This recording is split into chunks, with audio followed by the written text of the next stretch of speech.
Hello everyone, आप सभी लोगों का स्वागत है टीचिंग परीक्षा के आज के इस वीडियो में, जिसके अंदर में फ्रेंड्स बीपीएससी टीआरई 4.0, एईडीओ, आपकी बीडब्ल्यूएससी, केवीएस, आपकी आने वाली जितनी भी एग्जाम्स है उसके लिए मैं आपको आज भारतीय राष्ट्रीय आंदोलन के कुछ इंपॉर्टेंट क्वेश्चंस कराने वाला हूं।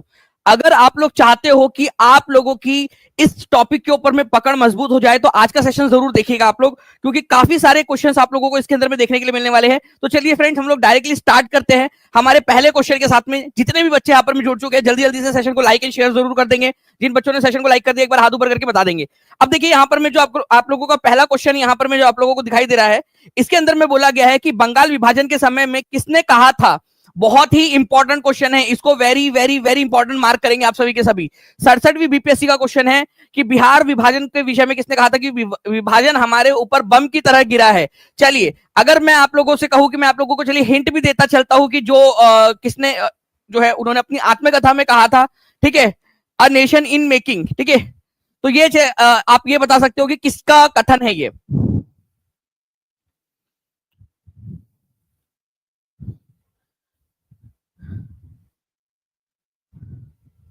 चलिए, बहुत बढ़िया फ्रेंड। देखिए, मैं आप लोगों को हिंट दे रहा हूं यहां पर में।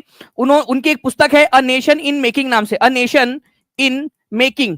चलिए, एक हिंट दे दिया ताकि आप लोगों को याद रहे लंबे समय तक।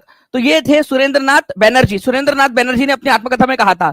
देखिए, बंगाल का विभाजन अस्तित्व में आया था 16 अक्टूबर 1905 को, ठीक है। 20 जुलाई 1905 को इसकी घोषणा जो है वो हो गई थी। एक मैप जारी किया गया था कि इसका बंटवारा किस तरीके से होगा। और जब ये बंगाल का विभाजन की घोषणा हुई तो उसको इन्होंने कहा था कि विभाजन हमारे ऊपर बम की तरह गिरा। किसने? सुरेंद्रनाथ बनर्जी ने कहा था। सभी लोग इस चीज को याद रखेंगे फ्रेंड्स, बहुत ही इंपॉर्टेंट वाला क्वेश्चन है आप लोगों के लिए। ओके, चलिए नेक्स्ट क्वेश्चन की तरफ में हम लोग आगे बढ़ते हैं। जितने भी बच्चे देख रहे हैं जल्दी जल्दी से यहाँ पर मैं मुझे हर बच्चे का कमेंट के अंदर में आंसर चाहिए। अगर आप चाहते हो कि ऐसे ही बहुत सारे क्वेश्चन आपको करवाता रहूं, मुझे बताइए 16 अक्टूबर को जो है वो कौन से दिन के रूप में मनाया गया था। एक बार जल्दी से आप लोग फास्ट फॉरवर्ड रिवीजन के रूप में बताते रहेंगे। फास्ट आप लोगों के आंसर आते रहने चाहिए यहाँ पर में कमेंट में। नेक्स्ट क्वेश्चन की तरफ में हम लोग आगे बढ़ते हैं फ्रेंड्स। आप लोगों को बताना है कि महात्मा गांधी जी द्वारा सत्याग्रह आश्रम कहां पर में स्थापित किया गया था। इंपॉर्टेंट क्वेश्चन, ठीक है। आप में से जितने बच्चे इस पर्टिकुलर क्वेश्चन का आंसर लगा देंगे उन सभी लोगों को 1-1 रुपए वाली इक्लेयर्स आपके अपने खुद के पैसे से आप खरीद के खा सकते हो, ठीक है। बताइए जल्दी से इसका आंसर क्या होने वाला है। सत्याग्रह आश्रम।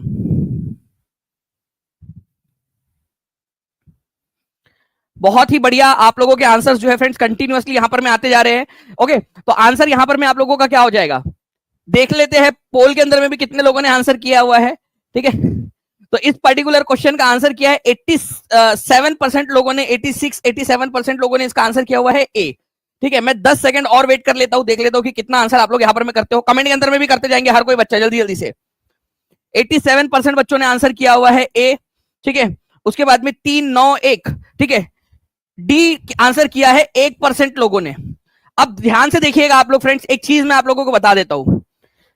महात्मा गांधी जी ने 1915 के अंदर में, ठीक है, 1915 में जब महात्मा गांधी भारत आए तो उस समय में उन्होंने, ठीक है, सत्याग्रह आश्रम की स्थापना अहमदाबाद जो शहर है उसके पास में ही, ठीक है, कोचरब नाम की जगह है वहां पर में की थी। कोचरब नाम की जगह के ऊपर में, ये याद रखना है आप लोगों ने। मैं टू बी स्पेसिफिक अगर बात करूं तो 25 मई 1915 की बात है ये, ठीक है। टू बी स्पेसिफिक 25 मई, ठीक है, 1915 को ये इन्होंने यहां पर में स्थापित किया था। ये आप लोगों ने याद रखना है, इंपॉर्टेंट है, ठीक है। उनके एक मित्र थे, ठीक है, जीवनलाल देसाई उनका नाम था, ठीक है। उनका बेसिकली एक जगह थी, उनका प्रीमाइसिस था ये, जीवनलाल देसाई, जीवनलाल देसाई उनकी जगह थी। उनसे उन्होंने किराए पे लिया इसको और यहां पर में सत्याग्रह आश्रम बनाया था। बाद में जो है फ्रेंड्स 1917 में उन्होंने सत्याग्रह आश्रम को शिफ्ट कर दिया था साबरमती आश्रम में, ठीक है। साबरमती नाम की जगह पे, साबरमती नदी के पास में साबरमती आश्रम इन्होंने बनाया था, ठीक है। तो ये एक इंपॉर्टेंट पॉइंट है आप लोगों का। तो अहमदाबाद के पास में कोचरब नाम की जो जगह है वहां पर में किया था। 1% लोगों ने, जब तक मैंने इसको बताया नहीं था तब तक केवल 1% लोगों ने आंसर किया था, ठीक है। तो ये 1% लोग, कोई इश्यू नहीं। आप बाकी के जितने भी 99% लोग हैं, मैं आप लोगों से कह रहा हूं आप लोग यहां सीखने ही आए हो और सीख के ही आगे बढ़ोगे। आप देखिएगा, हो सकता है कि यहां पर में आप सब लोग एग्जाम के अंदर में जब ये क्वेश्चन आए तो आप परफेक्ट आंसर लगा के आ सको। एक बार लिख देंगे, हर कोई बच्चा जल्दी से लिख देगा यहां पर में, सत्याग्रह आश्रम कौन से साल में गांधी जी ने कहां पर में स्थापित किया था, किससे उन्होंने उधार ली थी ये जगह, जल्दी बताएंगे आप सभी के सभी। अगर ये लगा सकते हो जल्दी से तो मैं इस तरीके से जो है हाई लेवल क्वेश्चन आप लोगों को और करवाता हूं। मुझे आप लोगों से चाहिए 952 लाइक्स हो चुके हैं यहाँ पर में, 956 हो चुके, 4 लाइक्स दूर है हम लोग यहाँ पर 1000 लाइक से। जल्दी जल्दी से सेशन को लाइक भी करते रहेंगे आप लोग। ओके चलिए, तो आप लोगों ने यहां पर मैं आंसर कर दिया है फ्रेंड्स। इसका आंसर आप लोगों का हो जाएगा ऑप्शन नंबर, ठीक है, डी इसका आंसर होने वाला है क्वेश्चन के अंदर में। तो D is the correct answer. Now next question की तरफ में आगे बढ़ने से पहले फ्रेंड्स एक चीज आपको बताना चाहता हूं, आगे में काम आएंगी ये चीज। साबरमती आश्रम यहां पर में सत्याग्रह आश्रम जो है, सत्याग्रह आश्रम का एक गांधी जी चाहते थे कि इसका एक और आश्रम जो है इस नाम से बनाया जाए। उन्होंने अपने सबसे प्यारे शिष्य, ठीक है, विनोबा भावे से कहा कि विनोबा एक सत्याग्रह आश्रम खोलना है, ठीक है, ये भारत के थोड़ा मध्य वाले इलाके में होना चाहिए, तो आसपास में कहीं पे बनाओ, मध्य भारत के आसपास में कहीं पे भी इसको। तो वर्धा जिले के अंदर में, ठीक है, वर्धा जो है ये जो जिला है यहां पर में, ठीक है, एक सत्याग्रह आश्रम नाम से, ठीक है, 1921 के अंदर में आश्रम की स्थापना की थी विनोबा भावे ने। तो वर्धा में सत्याग्रह आश्रम किसने बनाया था? अगर ये क्वेश्चन आ जाए तो आंसर क्या होगा आपका? विनोबा भावे 1921 में। क्या ये आप लोगों को याद रहेगा? क्या इसके ऊपर में क्वेश्चन पूछा जाए? अभी थोड़ी देर में क्वेश्चन आएगा इसके ऊपर में आप लोगों के ऊपर, आप लोगों के लिए। विनोबा भावे ने ही, ठीक है, वर्धा में ही एक आश्रम बनाया था 1934 के अंदर में, ठीक है, जिसका नाम उन्होंने रखा था पावनार आश्रम, ठीक है, प्रमोधन आश्रम भी इसको बोलते थे, और पावनार नाम की जगह पे था तो पावनार आश्रम भी बोल दिया जाता था। फिर बाद में 1936 में गांधी जी ने यहां पर में सेवाग्राम आश्रम बनाया था, सेवाग्राम, ठीक है, सेवाग्राम के अंदर में सेवाग्राम आश्रम जो है गांधी जी का, ठीक है, गांधी जी ने भी स्थापित किया था आश्रम। चलिए, गांधी जी ने 1936 में एक और आश्रम फिर बनाया था। ये तो ये 3 अलग अलग आश्रम है, ये याद रखना है आप लोगों ने वर्धा के अंदर में। आगे मैं आप लोगों को इसको और ज्यादा बेहतर तरीके से बताता चलूंगा। गांधी जी का जो उद्देश्य था सत्याग्रह आश्रम को साबरमती में शिफ्ट करने के लिए, क्योंकि जगह ज्यादा चाहिए थी, उनको बड़ी जगह चाहिए थी ताकि वही आश्रम में ही कृषि की जा सके, पशुपालन किया जा सके, ठीक है, कताई वगैरह का जो काम है, सूत कताई का काम, वो सारा किया जा सके वही के वही। अब ये देखिए बिहार जूनियर जो है इसके अंदर जीएस के अंदर में क्वेश्चन आया है आपका, जल्दी इसका आंसर बताएंगे आप लोग। एंड कांग्रेचुलेशंस फ्रेंड्स, 1000 लाइक्स आपके कंप्लीट हो चुके थे। इधर मेरा ध्यान भी नहीं था, आप लोग इधर पढ़ाते समय देखने का इधर में, तो 1000 क्या 1100 लाइक्स आप लोगों ने कर दिए। बहुत बहुत शुक्रिया आप सभी का। जिन बच्चों ने चैनल को सब्सक्राइब नहीं किया है, चैनल को सब्सक्राइब जरूर कर लेंगे, और जहां भी शेयर कर सकते हो शेयर जरूर कर देना आप सभी लोगों ने।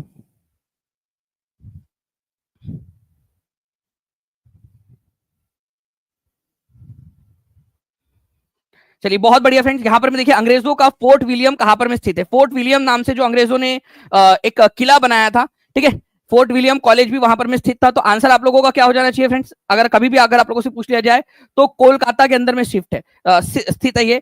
एक्चुअल में पहले कोलकाता का नाम क्या था? कलकत्ता था। ये भी आप लोगों ने याद रख लेना है, कलकत्ता याद रहेगा आप लोगों को। कोलकाता को पहले कलकत्ता बोला जाता था। तो कोलकाता, आज का जो कोलकाता यहाँ पर में फोर्ट विलियम कॉलेज स्थित है, इसको याद रखना है आप लोगों ने। आज ये भारतीय सेना की जो पूर्वी कमान है, eastern command of Indian army, उसका मुख्यालय यहाँ मुख्यालय इस फोर्ट विलियम के अंदर में स्थित है अभी, ठीक है, उस बिल्डिंग के अंदर में। आपको बता दूं फ्रेंड्स कि ईस्ट इंडिया कंपनी का जो है पूरा यहाँ पर में केंद्र हुआ करता था, ठीक है, फोर्ट विलियम के अंदर में, इस किले के अंदर में।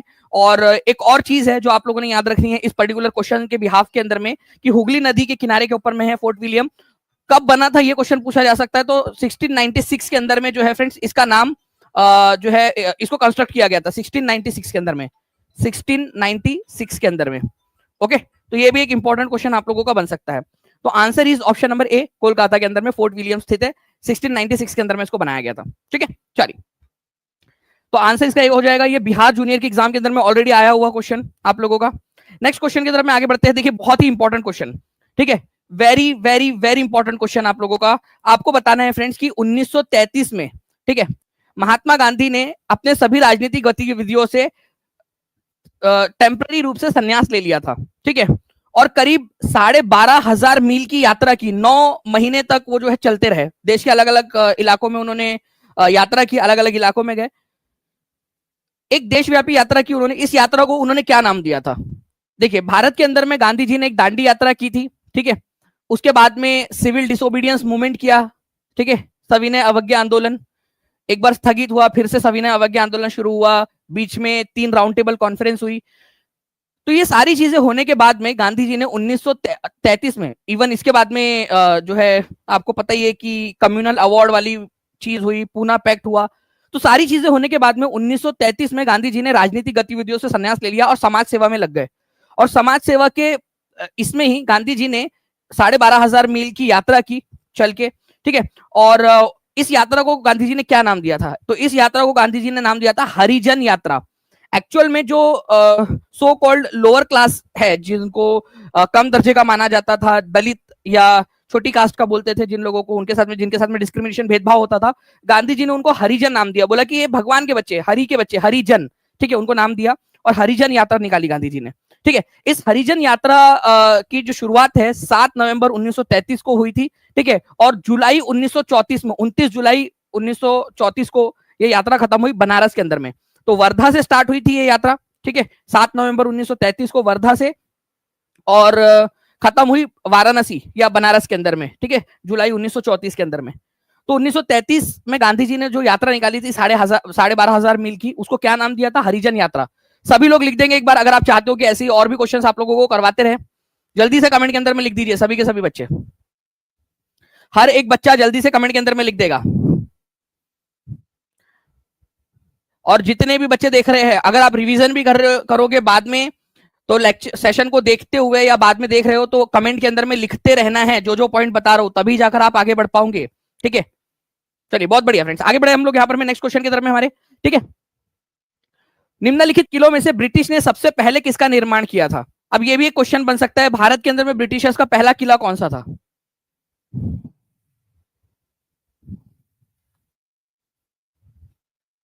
ओके, तो देखिए फोर्ट विलियम जो है, मैंने अभी आप लोगों को बताया फ्रेंड्स कि ये कलकत्ता में स्थित है और 1696 के अंदर में इसका निर्माण कार्य शुरू हुआ था। लेकिन फोर्ट सेंट जॉर्ज, इसकी अगर मैं बात करूं तो इसका निर्माण 1644 में हुआ था, आज का जो चेन्नई है ना वहां पर में, ठीक है। आज जो चेन्नई है, जिसको पहले मद्रास बोला जाता था तमिलनाडु के अंदर में, वहां पर में ये लोकेटेड है, ठीक है।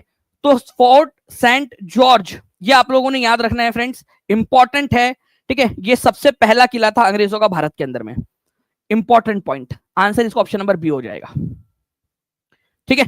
तो अंग्रेजों का भारत में सबसे पहला किला। कितने लोग चाहते कि टेस्ट मिले आप लोगों को आज? ठीक है, तो आज जो है मैं आप लोगों को टारगेट दे रहा हूं, हम लोग 2000 प्लस लाइक्स अगर कंप्लीट करते हैं लाइव सेशन के अंदर में, ठीक है, तो हम सभी आज आप लोगों के लिए, ये सेशन खत्म होने के बाद में आप लोगों को टेस्ट भी मिलेंगी टीचिंग परीक्षा के एप्लीकेशन के ऊपर में, आप सभी लोगों को, ठीक है। अगर चाहते हो तो हाथ ऊपर करके बता देंगे, और सभी लोग सेशन को लाइक एंड शेयर जरूर कर दीजिए, जहां भी शेयर कर सकते हो शेयर कर देंगे।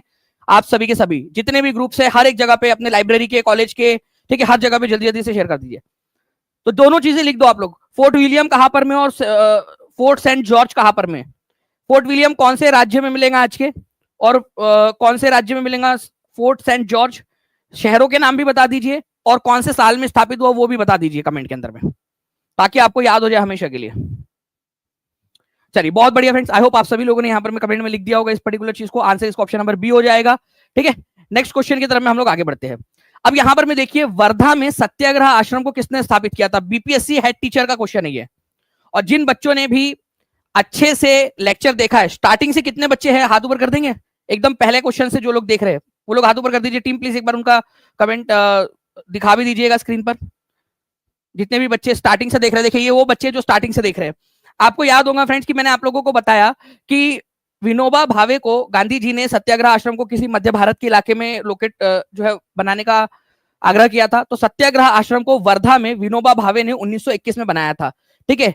जमनालाल बजाज फाउंडेशन जो है उसकी वेबसाइट के ऊपर में भी इसका पूरा का पूरा ब्यौरा दिया हुआ है, ठीक है। और पूरी वर्धा.gov.in के ऊपर में भी इसकी पूरी की पूरी चीजें सारी दी गई है। महात्मा गांधी, ठीक है, MK, ठीक है, गांधी डॉट जो ORG एक वेबसाइट है, जो महात्मा गांधी की ऑफिशियल वेबसाइट, जिसके ऊपर में महात्मा गांधी के सारे काम का वर्णन लिखा हुआ होता है, ठीक है, उसके ऊपर में भी इसका वर्णन किया गया है, ठीक है। तो विनोबा भावे ने 1921 के अंदर में इसकी स्थापना की थी, ये याद रखना है, वर्धा के अंदर में, ठीक है। और बाद में जाकर 1934 में पावनार आश्रम भी उन्होंने बनाया था, पावनार आश्रम, ठीक है।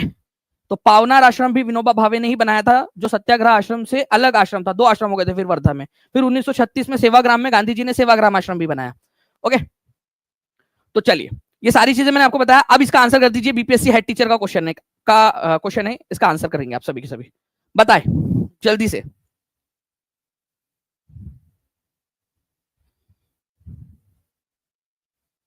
बहुत बढ़िया फ्रेंड्स, आप लोगों के आंसर यहाँ पर में आ गए हैं। विनोबा भावे इसका आंसर हो जाएगा। ठीक है, 1921 के अंदर में सत्याग्रह आश्रम की इन्होंने स्थापना की थी। ठीक है, चलिए नेक्स्ट क्वेश्चन की तरफ में हम लोग आगे बढ़ते हैं और इसको पूरा अच्छे से डिटेल के अंदर में यहाँ पर में देखेंगे।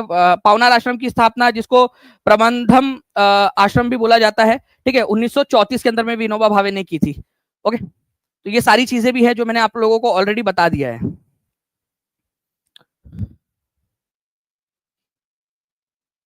नेक्स्ट क्वेश्चन, औद्योगिकरण के आधार पर आर्थिक विकास की योजना तैयार करने के लिए 1938 में राष्ट्रीय योजना समिति, ठीक है, या योजना आयोग की पूर्ववर्ती जो संस्था थी, उसमें किसकी महत्वपूर्ण भूमिका थी? अब यहां पर मैं आप लोग ध्यान से समझिएगा फ्रेंड्स, ठीक है, औद्योगिकरण के आधार पर आर्थिक विकास की योजना तैयार करने के लिए 1938 में 1938, ये ईयर अगर थोड़ा सा भी अगर आपको याद आ जाए ईयर में क्या क्या था, कौन कौन सी चीजें हुई थी इस समय काल के अंदर में, तो आप बहुत ही आसानी से इसका आंसर लगा पाओगे। तो देखिए 1938 के अंदर में आपको पता होना चाहिए कि इंडियन नेशनल कांग्रेस का जो सेशन था, ठीक है, उसके जो अध्यक्ष थे वो कौन थे? ठीक है, सुभाष चंद्र बोस। ओके, सुभाष चंद्र बोस। ये सेशन कहां पर में हुआ था? हरिपुरा के अंदर में। ठीक है, हरिपुरा के अंदर में ये सेशन हुआ था, गुजरात के हरिपुरा के अंदर में।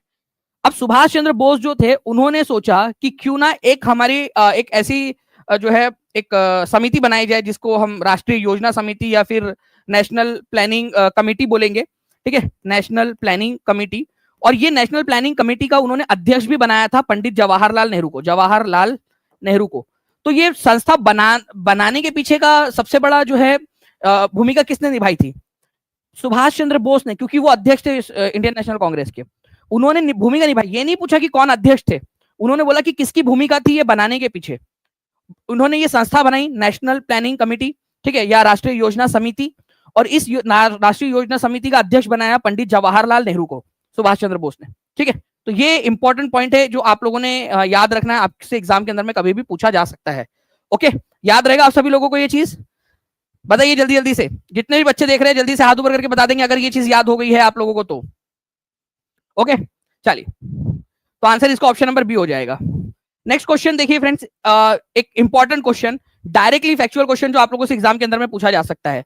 निम्नलिखित में से किसने भारतीय राष्ट्रीय कांग्रेस के कराची अधिवेशन को महात्मा गांधी की लोकप्रियता का और प्रतिष्ठा का शिखर माना था? बोला था कि महात्मा गांधी की प्रतिष्ठा का शिखर है, मतलब गांधी जी अपने चरम पर थे 1931 के अंदर में। ठीक है, pinnacle of Mahatma Gandhi popularity and Prestige, तो ये कहा था फ्रेंड्स। ठीक है, अब कई सारे बच्चे जो है वो 1931 का सेशन देख रहे हैं। ये सेशन कराची में हुआ था, ठीक है, मार्च एंडिंग के अंदर में।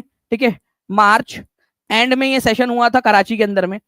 इसमें जो है अध्यक्षता की थी, इसके अध्यक्ष कौन थे? सरदार वल्लभ भाई पटेल थे, कराची सेशन के, याद रखना है। लेकिन सुभाष चंद्र बोस ने, ठीक है, ये कथन कहा है। ठीक है, कथन किसका है? ये सुभाष चंद्र बोस का। अब ये चीज आप लोगों ने समझनी है, यही चीज आती है प्रैक्टिस से। जितना ज्यादा प्रैक्टिस करोगे उतना ज्यादा जो है आप लोगों को ये सही तरीके से आप लोग आंसर लगा पाओगे। ओके, तो प्लीज इस पर्टिकुलर पॉइंट को आप लोग याद रखिएगा कि कराची सेशन जो है 26 मार्च से लेकर 31 मार्च तक ये चला था। ठीक है, 1931 में कराची सेशन कहां पर में हुआ हैगा जी? ठीक है, वो एक बहुत रील वायरल हो रहा है ना, कराची सेशन कहां पर में हुआ था? और कराची सेशन था तो कराची में हुआ होगा। ठीक है, ऑब्वियस सी बात है। तो कराची सेशन जो है वो कराची में हुआ था। ठीक है, तो इसके अध्यक्ष कौन थे? सरदार वल्लभ भाई पटेल थे। लेकिन इसमें, ठीक है, एक अनप्रेसिडेंटेड क्राउड आपको देखने के लिए मिला था। जो क्राउड था, ठीक है, जो भीड़ आई थी, ठीक है, उस चीज को देखते हुए और गांधी जी की पॉपुलैरिटी को देखते हुए, ठीक है, सरदार वल्लभ भाई पटेल के अध्यक्षता में ये सेशन हो रहा था। लेकिन इसमें मेन जो कैरेक्टर थे वो महात्मा गांधी थे। इसी में महात्मा गांधी ने भी कहा था इसी सेशन के अंदर में कि गांधी मर सकता है, गांधीवाद कभी नहीं मरेगा। ठीक है, तो ये चीज आप लोगों ने याद रखनी है। सुभाष चंद्र बोस ने गांधी जी की प्रतिष्ठा का जो है एकदम चरम बिंदु कहा है इस चीज को। ओके, तो ये जो कथन है ये आप लोगों को द इंडियन स्ट्रगल नाम से एक पुस्तक है सुभाष चंद्र बोस की, the Indian struggle, the Indian struggle किसकी पुस्तक है? उसमें एक कथन मिल जाएगा आप लोगों को, द इंडियन स्ट्रगल के अंदर में। किसकी पुस्तक है the Indian struggle? Subhash Chandra Bose की। याद रहेगा ये चीज। और देखिए चीजें थोड़ी थोड़ी छोटी छोटी सी चीजें हैं, छोटी छोटी सी चीजें हैं, उसको याद करते जाइए आप लोग, आप प्रैक्टिस करते जाइए, एक दिन देखिएगा आप लोग की सारी चीजें आप लोगों के फिंगर टिप्स पे आ चुकी होंगी। ओके चलिए नेक्स्ट क्वेश्चन की तरफ में हम लोग आगे बढ़ते हैं हमारे। आपसे क्वेश्चन आप लोग मुझे, मैं आप से क्वेश्चन पूछूंगा लास्ट में कि 1931 का जो कराची अधिवेशन था उसकी अध्यक्षता किसने की थी, तो कमेंट में आंसर आप लोगों ने करना है। जब सुभाष चंद्र बोस ने भारतीय राष्ट्रीय कांग्रेस के अध्यक्ष पद से इस्तीफा दिया तो यह पद किसको दिया गया था, बताइए। जब सुभाष चंद्र बोस ने, ठीक है, अच्छा ये जब इस्तीफा था कौन से साल में दिया था और कहां पर में ये सेशन हो रहा था, क्या ये बता सकते हो आप लोग मुझे? सुभाष चंद्र बोस ने इस्तीफा इंडियन नेशनल कांग्रेस से जो दिया था वो दिया था उन्होंने त्रिपुरी सेशन के अंदर में, त्रिपुरी, ठीक है, त्रिपुरी नाम की जो जगह है ये आपको जबलपुर के पास मध्य प्रदेश के अंदर में मिलेंगी। इस सेशन के अंदर में सुभाष चंद्र बोस ने जब इस्तीफा दे दिया, 1939 की ये बात है, ठीक है, उन्होंने पट्टाभी सीतारमैया को हराया था। किसको हराकर वो चुनाव जीते थे? पट्टाभी सीतारमैया को। लेकिन ये जो है इसके बाद में किसको अध्यक्ष बनाया गया? राजेंद्र प्रसाद जी को। ठीक है, पट्टाभी सीतारमैया को क्यों नहीं बनाया गया? क्योंकि वो हार चुके थे ना, तो उनको बनाते तो थोड़ा सा एक ऑकवर्ड सी सिचुएशन आ जाती कि भाई देखो सुभाष चंद्र बोस ने इस्तीफा दिया तो जो हार गए थे उन्हीं को बना दिया। ठीक है, तो राजेंद्र प्रसाद जी को जो है अध्यक्ष बनाया गया था उसके बाद में। ये भी एक इंपॉर्टेंट पॉइंट हो सकता है आप लोगों का, प्लीज इसको याद रखिएगा, एग्जाम के अंदर में पूछते हैं। तो ये 2 पॉइंट जल्दी से कमेंट में लिख दीजिए आप सभी के सभी। ठीक है, कौन सा ईयर था, किसको हराया था उन्होंने, और कौन बने थे उनके बाद में, कौन से जगह पर बने थे ये अध्यक्ष, कहां पर में हुआ था ये, गांधी जी के बिहाफ पर किसने जो है नेतृत्व किया था, ये भी आप लोग मुझे बता सकते हो। चलिए नेक्स्ट क्वेश्चन की तरफ में हम लोग आगे बढ़ते हैं फ्रेंड्स। अगर आप चाहते हो कि आप लोग टेस्ट में अटेम्प्ट करें, आज आपकी जो टेस्ट है तो पूरा सेशन अच्छे से देखिए आप सभी के सभी। ठीक है, जो बच्चा पूरा सेशन देखेगा उसको टेस्ट भी मिलेंगी अभी थोड़ी देर के अंदर में। नाउ देखिए यहाँ पर में बोला गया है कि while revolutionary made this, which revolutionary made this statement, किसने ये कहा था? भारतीय शहीदों के खून का बदला लो, अपनी मातृभूमि को आजाद कराने के लिए अपनी तलवार चलाओ, पूरे एंग्लो अमेरिकन दुश्मन जो है उनके खिलाफ खड़े हो जाओ। इतनी बड़ी बात किसने बोली थी, बताइए जल्दी से। ये क्वेश्चन है, इंपॉर्टेंट वाला क्वेश्चन है आप लोगों का, ये किसने कहा था?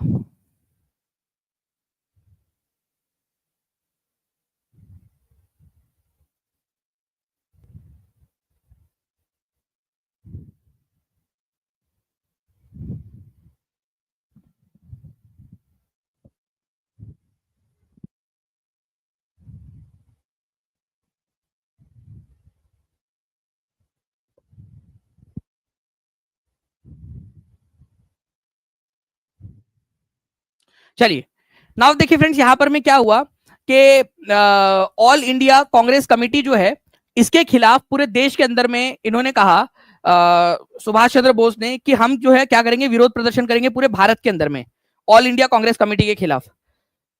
इसके वजह से, इनके इस बयान की वजह से, और ये जो चीज कर रहे थे वो कांग्रेस के खिलाफ में, ठीक है, उसकी वजह से कांग्रेस के सारे पदों पे से उनको 3 साल के लिए निकाल दिया गया। उनको बंगाल की जो प्रांतीय कांग्रेस कमेटी थी उससे भी उनको निकाल दिया गया। ठीक है, फिर उन्होंने फॉरवर्ड ब्लॉक की स्थापना की थी।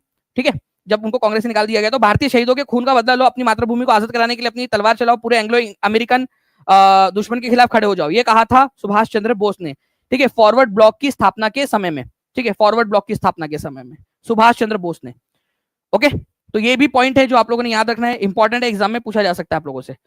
चलिए नेक्स्ट क्वेश्चन की तरफ में हम लोग आगे बढ़ते हैं फ्रेंड्स, बी इसका आंसर हो जाएगा आप लोगों का। नेक्स्ट क्वेश्चन, 1945 में ब्लैंक सरकार सत्ता में आई ब्रिटेन के अंदर में, कौन सी पार्टी की सरकार जो सत्ता में आई थी ब्रिटेन के अंदर में, ये बता देंगे मुझे आप लोग। 1945 के अंदर में कौन सी सरकार सत्ता में आई थी, कौन सी पार्टी की सरकार थी जो सत्ता में आई थी?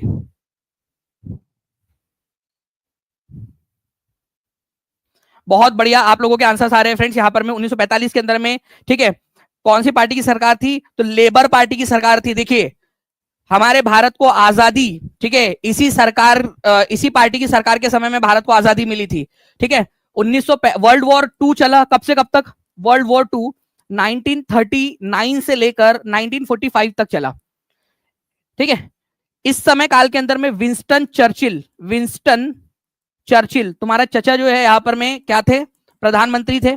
विंस्टन चर्चिल चुनाव हार गए 1945 के अंदर में, और 1945 के अंदर में किसकी सरकार आई? लेबर पार्टी की सरकार आई, और लॉर्ड क्लीमेंट एटली जो है फ्रेंड्स ये क्या बन गए? ब्रिटेन के प्रधानमंत्री बन गए। इन्होंने घोषणा की कि हम भारत को क्या करेंगे? आजादी देंगे। इन्होंने ही जो है अपने कैबिनेट मिशन को भारत के अंदर में भेजा, ये देखने के लिए कि भारत को क्या आजादी दी जा सकती है। भारत के अंदर में संविधान सभा बनाने का जो निर्णय है लॉर्ड क्लीमेंट एटली की ही जो कैबिनेट मिशन था उसने दिया था। ठीक है, प्रस्ताव ये।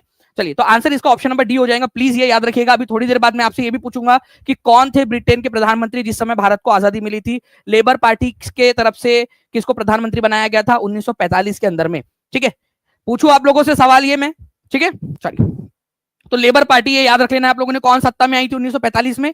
Labour party. ये क्वेश्चन ऐसे भी बन सकता है कि ब्रिटेन के प्रधानमंत्री लॉर्ड क्लीमेंट एटली जिन्होंने भारत की आजादी के समय में सत्ता में थे, वो कौन से पार्टी से बिलोंग करते थे? लेबर पार्टी से। दो तीन चीजें हैं जो मैं बताना चाहता हूं, आप ध्यान से सुनिएगा। अगला 60 सेकंड पूरा यहां पर मैं अपने बाबू सोना जादू टोना को बोलो थोड़ा सा रुके, पूरा ध्यान आप लोगों का यहां पर में होना चाहिए सभी का। लॉर्ड क्लीमेंट एटली जो है फ्रेंड्स भारत की आजादी के समय ब्रिटेन के प्रधानमंत्री थे। क्लीमेंट एटली जो थे उन्होंने क्या कहा था? उन्होंने जो है फ्रेंड्स आप लोगों को बता दूं 20 फरवरी 1947 को उन्होंने संसद में खड़े थे, वो ब्रिटेन की संसद में ऐसे खड़े थे। ठीक है, हेलो हेलो माइक टेस्टिंग 1 2 3 4। ठीक है, तो भाइयों बहनों, ठीक है, मैं लॉर्ड क्लीमेंट एटली 20 फरवरी 1947, ये याद रख लेना आप लोग। ठीक है, घोषणा करता हूं कि हम भारत को जून 1948 से पहले पहले आजाद कर देंगे। जून 1948 के बाद में भारत में रहने का कोई उद्देश्य नहीं है। मतलब 20 फरवरी 1947 को उन्होंने ब्रिटेन की संसद में खड़े होकर कहा था कि जून 1948 से पहले वो भारत छोड़ देंगे। ठीक है, तो चचा जब तुम्हारे पास में इतना समय था जून 1948 तक का, तो इतने आनंद फानन में जो है वो भारत को छोड़ दिया, इतने स्पीड में फरवरी में घोषणा की और अगस्त में छोड़ दिया। अब मैं ये नहीं कह रहा आप लोगों से कि भारत को आजादी नहीं मिलनी चाहिए थी, बात आप समझो कितने कैसे सिचुएशन में छोड़ कर गया कि भाई 15 अगस्त को हम आजाद हुए, ठीक है, देश का बंटवारा हुआ, 17 अगस्त तक यही नहीं पता था कि कौन सा हिस्सा पाकिस्तान है कौन सा भारत है करके, वो क्योंकि मैप जो था रेड क्लिफ लाइन का, वो मैप ही 17 अगस्त को प्रकाशित हुआ। ओके, तो क्लीमेंट एटली जो है फ्रेंड्स ये याद रखना है, उन्होंने जो है जो लॉर्ड वेवेल थे उनको हटाकर लॉर्ड माउंटबेटन को भारत का आखिरी वायसराय बना दिया था। ठीक है, अभी इसके ऊपर में क्वेश्चन आप लोगों से पूछूंगा मैं थोड़ी देर के अंदर में, तो बने रहिए आप लोग यहाँ पर में अच्छे से। चलिए, इस क्वेश्चन का आंसर आप लोग करेंगे जल्दी से। इस पर्टिकुलर क्वेश्चन का आंसर बताइए। 1904 में देवघर में गोल्डन लीग की स्थापना ब्रिटिश जो है ब्रिटिशर्स का बहिष्कार और स्वदेशी आंदोलन की प्रगति के लिए की गई थी। ठीक है, ब्रिटिश का बहिष्कार या ब्रिटिशर्स का बहिष्कार करने के लिए की गई थी। आपको बताना है इस पर्टिकुलर क्वेश्चन का आंसर क्या हो जाएगा, तो ध्यान से समझिएगा आप लोग फ्रेंड्स। 1904 के अंदर में देवघर में गोल्डन लीग की स्थापना जो है यहाँ पर में की गई थी। तो यहाँ कहां पर में की गई थी? ठीक है, बिहार के अंदर में। तो बिहार के देवघर के अंदर में इसकी स्थापना की गई थी। आंसर इसका ऑप्शन नंबर डी हो जाएगा। मैं आपको बता दूं कि golden league society of Deoghar, ये भारत सरकार की वेबसाइट से मैंने इसको पूरा सत्यापित किया है इस पर्टिकुलर क्वेश्चन को, क्योंकि ये क्वेश्चन एग्जाम में आया हुआ क्वेश्चन था। मैं आपको दो तीन चीजें बताना चाहूंगा जो मुझे लगता है एग्जामिनर आपसे पूछ सकता है। तो गोल्डन लीग सोसाइटी जो है, ठीक है, देवघर के अंदर में बिहार के अंदर में 1904 में इसकी स्थापना हुई थी। टीचर्स का एक ग्रुप था, ठीक है, ग्रुप ऑफ टीचर्स जो जिम्नेशियम के अंदर में, ठीक है, मतलब एक जो जिम खाना था उसके अंदर में ये चलाते थे ये गोल्डन लीग को। इनका मेन उद्देश्य था अंग्रेजों के खिलाफ, ठीक है, बहिष्कार और जो बाइकॉट है उसका पूरा का पूरा योजना बनाना और उसको चलाना। ठीक है, तो बिहार के देवघर के अंदर में जो है फ्रेंड्स ये याद रखना है गोल्डन लीग सोसाइटी बनाई गई थी 1904 के अंदर में। इसके अंदर में बरिन घोष, ठीक है, उनके अंकल मनिंद्र बसु, ठीक है, और ऐसे कई सारे लोग थे जिसके अंदर में बरिन घोष जो है ये इंपॉर्टेंट व्यक्तित्व है जो आप यहाँ पर में फोटो में देख पा रहे हो। ओके, ये भारत सरकार का जो कल्चरल मिनिस्ट्री है उसकी वेबसाइट से मैंने ये डेटा लिया हुआ है आप लोगों के लिए, और बता दूं बिल्कुल पूरी तरह से सत्यापित। टीचिंग परीक्षा की पूरी टीम मेहनत करती है आप लोगों के लिए, और एक एक पॉइंट, ठीक है, क्योंकि ये क्वेश्चन भी बन सकता है कि कौन रिलेटेड थे बरिन घोष। देवघर कहां पर में लोकेटेड था? बिहार में। वैसे अब ये देवघर जो है फ्रेंड्स आप लोगों को बता दूं, ओके, अब झारखंड में है, ठीक है, अब जो झारखंड है वहां पर में लोकेटेड है आज के झारखंड के अंदर में, लेकिन उस समय में तो वो बिहार का हिस्सा था ना, ठीक है, मतलब बिहार वाले इलाके के अंदर में आता था। इसी वजह से जो है आप लोगों ने याद रखना है, ठीक है, इसका आंसर ऑप्शन नंबर डी हो जाएगा आप लोगों का। ओके, चलिए नाउ नेक्स्ट क्वेश्चन की तरफ में हम लोग आगे बढ़ते हैं हमारे नेक्स्ट क्वेश्चन की तरफ में। उससे पहले मैं आपको बताना चाहता हूं कि कल आप लोगों की एक स्पेशल क्लास है आप सभी लोगों के लिए, सभी बच्चे, जितने बच्चे यहाँ पर मैं देख रहे हैं, हर एक बच्चे ने कल की क्लास अटेंड करनी है, चाहे आप कोई भी एग्जाम की तैयारी कर रहे हो बिहार के अंदर में, कोई भी एग्जाम की, ठीक है, स्पेशली बीपीएससी एईडीओ के लिए, बाकी बच्चे भी देखेंगे इसको, ठीक है। नए अध्याय की नई शुरुआत कल आप लोगों के लिए, बिहार स्पेशल, जैसे आज मैं आप लोगों को एकदम बिल्कुल फ्रेश वाले, एकदम बढ़िया वाले क्वेश्चन आपको करवा रहा हूं, वैसे ही कल बिहार स्पेशल की एक महा मैराथन आपको करवाने वाला हूं, जो क्वेश्चंस आपको एग्जाम के अंदर में देखने के लिए मिलेंगे। तो कल बिल्कुल तैयार रहिएगा आप सभी के सभी लोग। ओके, चलिए नाउ, बहिष्कार और स्वदेशी आंदोलन के लिए काम करने हेतु गोल्डन लीग नामक संगठन का गठन किस स्थान पर हुआ था, ये बताना है आप लोगों ने। अरे थैंक यू सर कहा, अभी सेशन खत्म नहीं हुआ है, अभी नहीं खत्म हुआ है। चलिए बताइए इस पर्टिकुलर क्वेश्चन का आंसर क्या होगा। बहिष्कार और स्वदेशी आंदोलन के लिए काम करने हेतु गोल्डन लीग नामक संगठन का गठन किस स्थान पर हुआ था।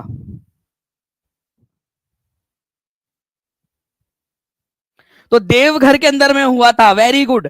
अब ध्यान से समझिएगा आप लोग, टीचिंग परीक्षा का पावर, ये क्वेश्चन आप लोग देखिए, 66वीं बीपीएससी के अंदर में आया हुआ क्वेश्चन है आपका, ठीक है। आपने आंसर कर दिया, इसका एक्सप्लेनेशन देखा, हमने वो क्वेश्चन भी ढूंढ निकाला जो सीडीपीओ के अंदर में पूछा गया था आप लोगों से, ताकि आपकी प्रिपरेशन हो जाए। तो जो बच्चा टीचिंग परीक्षा के सभी सेशंस को अच्छे से देखेगा वो आगे बढ़ेगा। मैं इसीलिए कह रहा हूं आपसे कि आपका जो पूरा का पूरा कंटेंट हमने डिजाइन किया है वो इसी हिसाब से डिजाइन किया हुआ है आपको आगे बढ़ाने के लिए। ओके, अब एक और चीज है कि आपके लिए हम जो है ना कुछ टेक्नोलॉजिकल चीजें भी लेकर आ रहे हैं, इंक्लूड कर रहे हैं आप लोगों के पेड क्लास के अंदर में, जिसमें टेक्नोलॉजी के माध्यम से आप लोग जो है सारी की सारी चीजें कर पाओगे। इवन जो आपकी वाईटी की क्लासेस होती है, ठीक है, उसको भी आपको पेड क्लास के अंदर में हम कैसे इंटीग्रेट कर सकते हो, उसकी टेस्ट आप अनलिमिटेड टेस्ट दे सकते हो, उसका भी हम लोग कर रहे हैं यहाँ पर में। तो जो बच्चा जुड़ चुका होगा, जब तक हम उसको अनाउंस करेंगे तब तक उसके लिए सारी की सारी चीजें, उसको ज्यादा क्रेडिट्स उसको वहां पर में मिलेंगे, ठीक है। तो देवघर इसका आंसर हो जाएगा। मैंने बताया आप लोगों को मुख्य व्यक्ति कौन थे, एक नाम बताइए आप लोग जल्दी से। गोल्डन लीग देवघर के अंदर में स्थापित किया गया था 1904 में, बाइकॉट और स्वदेशी आंदोलन को आगे बढ़ाने के लिए। उसमें उसको स्थापित करने वाले व्यक्ति में से किसी एक का नाम जल्दी से बताइए, यहाँ देखकर, स्क्रीन पर देखकर जल्दी बताएंगे आप लोग, जल्दी से, फास्ट। और जितने भी बच्चे हैं जिन्होंने सेशन को लाइक कर दिया है उन सभी लोगों का बहुत बहुत शुक्रिया, ठीक है। जिन्होंने नहीं किया जल्दी जल्दी से सेशन को लाइक कर देंगे फ्रेंड्स, और जहां भी शेयर कर सकते हो शेयर जरूर कर दीजिएगा आप लोग, ठीक है। बहुत बढ़िया। तो बरीन घोष और उनके uncle Manindra Basu. Okay, now Bihar के किस क्षेत्र में फतेह शाही विद्रोह हुआ था। फतेह शाही विद्रोह, अब ये फतेह शाही विद्रोह जो है फ्रेंड्स भारत के अंदर में अंग्रेजों के खिलाफ जो सबसे शुरुआती विद्रोह था, ठीक है, उनमें से एक है, सबसे शुरुआती विद्रोहों में से एक फतेह शाही विद्रोह। और ये क्वेश्चन एग्जाम का क्वेश्चन है, एग्जाम में आया हुआ क्वेश्चन है ये।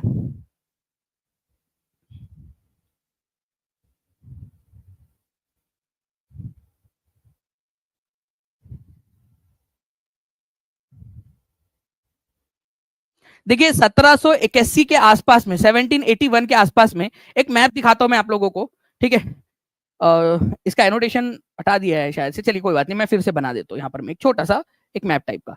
ये वाला आप इलाका कंसीडर करिए, उत्तर प्रदेश का ये कुशीनगर वगैरह साइड का इलाका, और ये बिहार का ये वाला, ये जो इलाका था ना ये पूरा का पूरा, इसको आप सारण मानिए, क्योंकि ये गोपालगंज सिवान वगैरह तो बाद में बने ना जिले, ठीक है। पहले इस बड़े इलाके को सारण नाम से जाना जाता था, सारण जिले के नाम से जाना जाता था, ठीक है।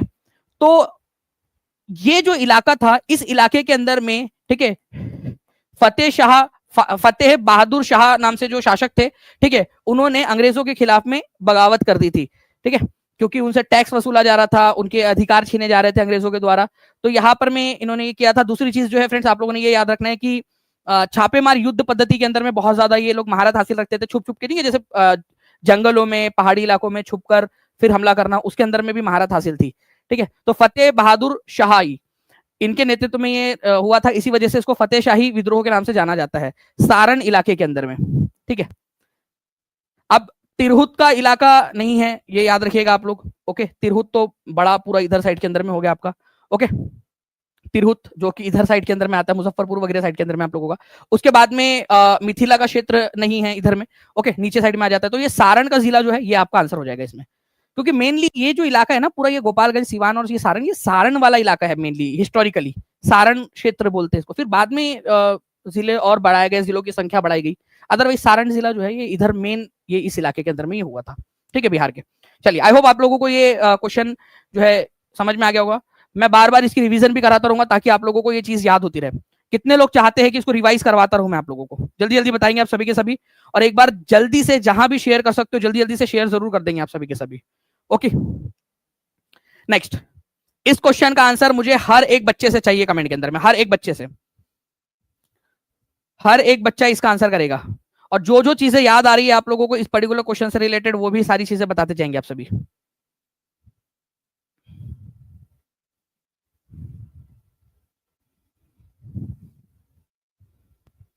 जो भी चीजें आप लोगों को याद आ रही है इस पर्टिकुलर क्वेश्चन से रिलेटेड, वो भी आप मुझे बताते जाइए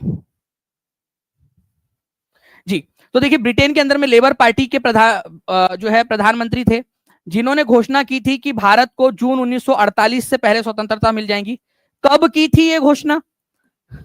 कब की थी ये घोषणा इन्होंने, ये बताएंगे आप लोग मुझे। कौन से पार्टी के थे वो? लेबर पार्टी के थे। ये क्वेश्चन कितने लोगों ने अभी देखा है वो भी बता देंगे मुझे, थोड़ी देर पहले मैंने आपको करवाया। वो प्रधानमंत्री थे लॉर्ड क्लीमेंट एटली। ठीक है, लॉर्ड क्लीमेंट एटली। तो उन्होंने ये घोषणा की थी 20 फरवरी को। ये बहुत ही इंपॉर्टेंट क्वेश्चन है। 1947 में, 1947 के अंदर में, ठीक है, कि हम, उन्होंने घोषणा की थी 20 फरवरी 1947 को कि जून 1948 से पहले स्वतंत्रता दे दी जाएगी। और इसी कड़ी में उन्होंने अपने एक खास आदमी लॉर्ड माउंटबेटन जो है, लॉर्ड माउंटबेटन, लॉर्ड माउंटबेटन जो थे, उनको भारत का वाइसराय नियुक्त कर दिया। और इसी तरह से लॉर्ड माउंटबेटन जो है भारत के आखिरी वाइसराय बने थे। 22 मार्च की बात है ये, 22 मार्च 1947 को लॉर्ड वेवेल की जगह पे उन्होंने लॉर्ड माउंटबेटन को भारत का वाइसराय बना दिया, ताकि ये प्रक्रिया को फास्ट की जा सके। ठीक है, तो लॉर्ड क्लीमेंट एटली कौन से पार्टी से थे, ये आप लोग कमेंट करके बता देंगे। नेक्स्ट क्वेश्चन की तरफ में हम लोग आगे बढ़ते हैं फ्रेंड्स। बहुत बहुत शुक्रिया आप सभी लोगों का, 1700 से ज्यादा आप लोगों ने सेशन को लाइक कर दिया है। ठीक है, नेक्स्ट क्वेश्चन देखिए, कर्नल वाइली की हत्या के आरोप में किसको मृत्युदंड दिया गया था? कर्नल वाइली की हत्या के आरोप में, तो कर्नल वाइली जो थे उनकी हत्या के आरोप में ब्रिटेन के अंदर में, ठीक है, मदन लाल ढींगरा जो है, इनको मृत्युदंड दिया गया था। एक्चुअली क्या हुआ था कि उस समय भारत के secretary of state for India, secretary of state for India, Bharat के मामलों के सचिव, ठीक है, लॉर्ड मॉर्ले थे, लॉर्ड मॉर्ले, इनको मारना चाहते थे ये मदन लाल ढींगरा। लेकिन जो है फ्रेंड्स, कर्जन वाइली जो इनके जो साथी थे, ठीक है, लॉर्ड मॉर्ले के, उनके ऊपर में हमला हो गया और उनकी मृत्यु हो गई गलती से। ठीक है, तो कर्नल वाइली को मारने नहीं गए थे, ये मारने गए थे लॉर्ड मॉर्ले को, जो भारत के सेक्रेटरी ऑफ स्टेट, भारत के मामलों के मंत्री थे बेसिकली। ये ब्रिटेन के एक आप बोल सकते हो कि एक नेता थे, ठीक है, मंत्री, भारत सरकार, भारत के मामलों के मंत्री ब्रिटेन की सरकार के अंदर में लॉर्ड मॉर्ले, ठीक है, उनके साथी कर्नल वाइली की हत्या हो गई थी, मदन लाल ढींगरा ने कर दी थी। ओके, तो आंसर इसका ऑप्शन नंबर ए हो जाएगा। तो प्लीज इस पर्टिकुलर पॉइंट को याद रखिएगा आप लोग। कौन से साल की बात है ये, अगर ये क्वेश्चन आप लोगों से पूछ लिया जाए तो ये बात है 1909 की। लंदन के अंदर में ये घटना घटी थी, ये भी आप लोग याद रख लीजिएगा।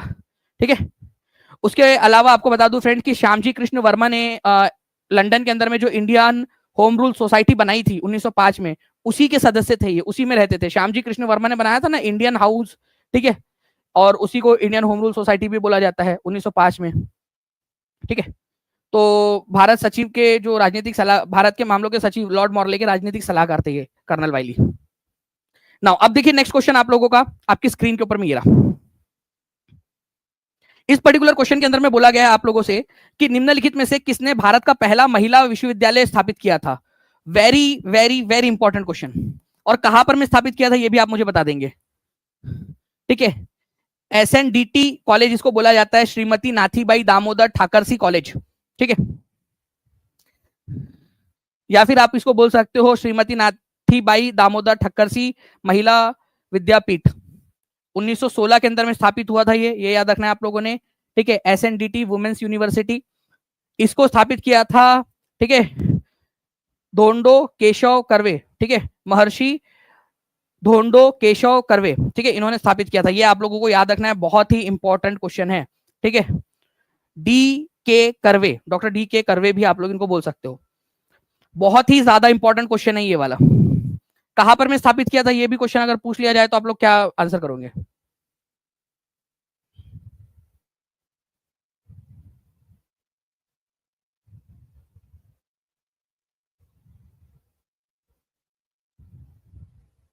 वेरी गुड, बहुत बढ़िया, मुंबई के अंदर में इसको स्थापित किया गया था। ओके, उस समय जो बॉम्बे सिटी था। नेक्स्ट क्वेश्चन जो है आप लोगों को यहाँ पर मैं बताना चाहूंगा, एक क्वेश्चन है जो बीएसएससी इंटर लेवल पेपर के अंदर में पूछा गया 29 जनवरी 2017 को। इसका आंसर करिए आप लोग जल्दी से।